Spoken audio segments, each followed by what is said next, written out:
Hello, friends. For last few days, for some reason, I was so much, um, or I was so, I got so much interest in studying ships, and I found some fascinating things about ships that I didn't know before.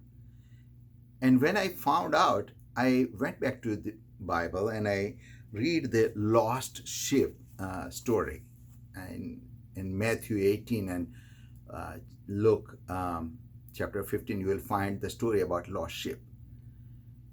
And when I read that story, knowing the facts of the ship, it gave me totally different perspective what Jesus was saying in those stories.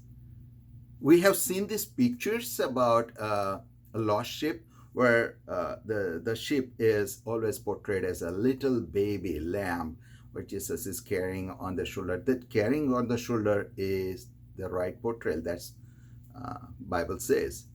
But when I read it again, Matthew says that the ship wandered off, and in Gospel of Luke it says that the one ship was lost.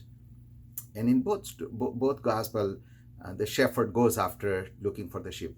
Now, the thing I found out about sheep is sheep has uh, their peripheral vision is phenomenal.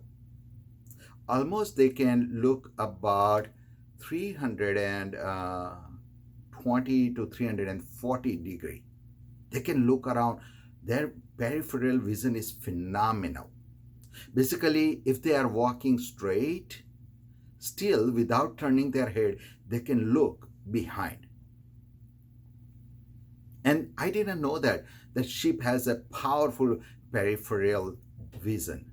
Another thing I found that sheep has the smell glands um, in their nose as well as in their legs.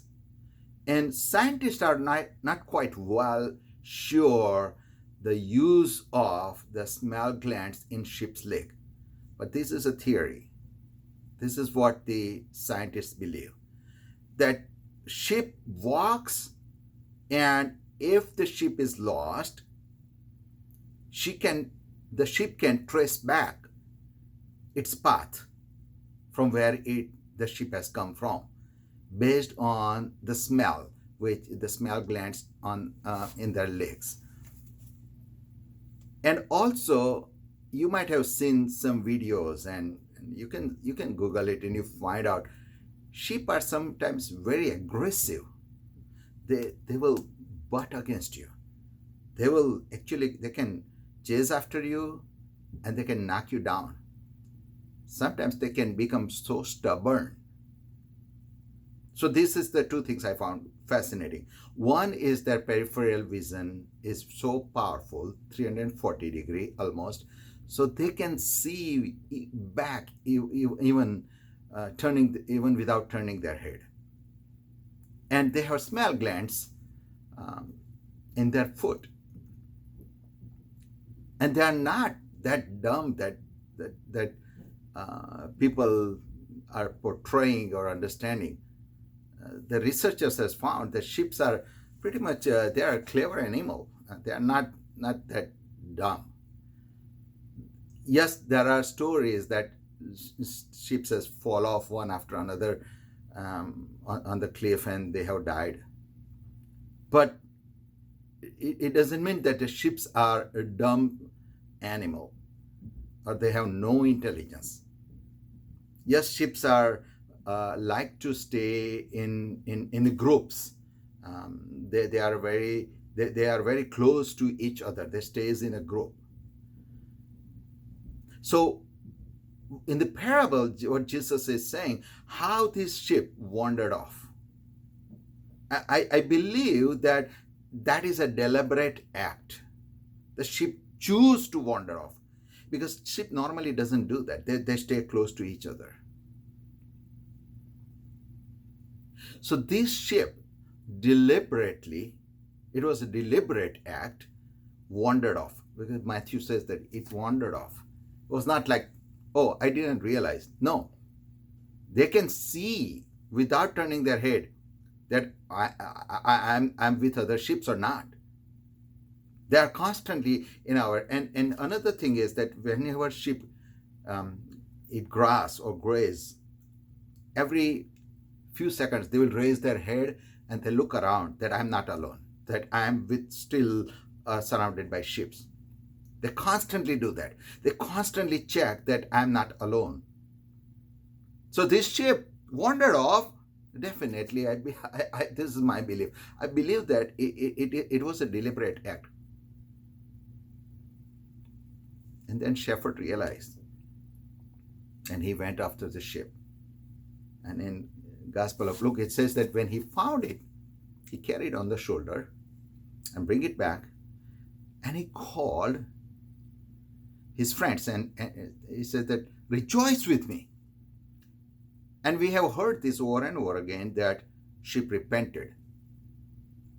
Well, Bible doesn't say that ship repented clearly, but you have to understand how ship repented in this story.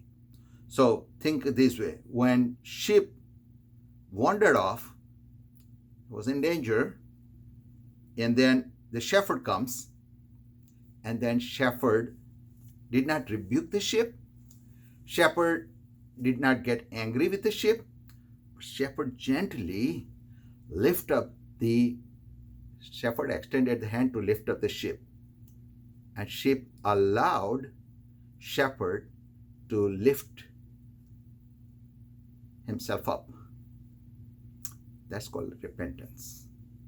That when shepherd extended the hand, ship allowed itself to be cradled in the hands of the shepherd. When shepherd put the ship on the shoulder, the ship allowed and did not resist it. That I don't want to go on your shoulder. And that, I believe, is a repentance. So you may not have said the right words in a prayer of repentance, but if you have allowed God to come into your life, or if you feel that God is calling you, he wants to lift you up, and if you are allowing, if you are not resisting, that's God is saying that is enough. Would you allow God to lift you up and allow him to give you rest on his shoulder? I believe that God will bless you. Thank you.